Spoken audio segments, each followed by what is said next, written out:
Good evening. We begin with breaking news. The U.S. Senate has acquitted former President Donald Trump on the impeachment charge of inciting last month's deadly siege at the Capitol and siding with the mob that attacked the heart of American democracy in his name. The verdict, 57-43, short of the two-thirds majority needed to convict. 7 Republicans sided with all Democrats and 2 independents to vote guilty. CBS News congressional correspondent Kris Van Cleave followed it all, including some surprises, and joins us from Capitol Hill. Kris? Adriana, the former president is claiming victory tonight, saying in a statement his impeachment was just another phase of the greatest witch hunt in our country's history. But this vote, while unsuccessful, was the most bipartisan vote to convict an impeached president in U.S. history. The Senate judges that the respondent, Donald John Trump, former president of the United States, is not guilty. In the end, 7 Republican senators voted to convict former President Donald Trump for inciting the riot on the Capitol, including a surprise vote by retiring Senator Richard Burr of North Carolina. House Democrats had warned a vote to convict was necessary to prevent a similar attack from ever happening again.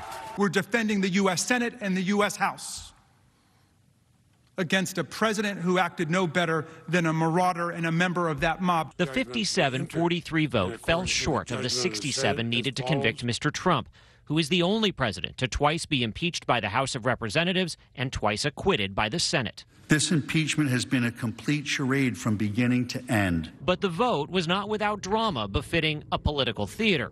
A Saturday surprise threw the trial into chaos as impeachment managers announced they'd seek to call witnesses. First of all, this is the proper time that we were assigned to talk about witnesses. House Democrats wanted to call Representative Jamie Herrera Butler of Washington, a Republican, to testify about her conversation with House Minority Leader Kevin McCarthy after his call with Mr. Trump during the attack on the Capitol. Herrera Butler, who voted to impeach the former president, says McCarthy told her as he pleaded with the former president to call the rioters. Mr. Trump responded, "Well, Kevin, I guess these people are more upset about the election than you are." We should close this case out today. The former president's legal team was laughed at after threatening to call hundreds of witnesses, including Speaker Nancy Pelosi and Vice President Harris. These depositions should be done in person, in my office, in Philadelphia. That's where they should be done. I don't know why you're laughing. But a deal to enter Herrera Butler's statements into the record allowed the trial to move on to closing arguments, and after 5 days of proceedings, the final vote. Mr. Kramer, not guilty. Now, Senator Mitch McConnell, the top Republican in the Senate, voted to acquit Mr. Trump, but then condemned him on the Senate floor. As for Senator Burr, that surprise guilty vote, he said in a statement, it was what the former president did and didn't do the day of the attack that ultimately led to him violating his oath of office. Adriana? What a day. Kris Van Cleave at the Capitol, thank you.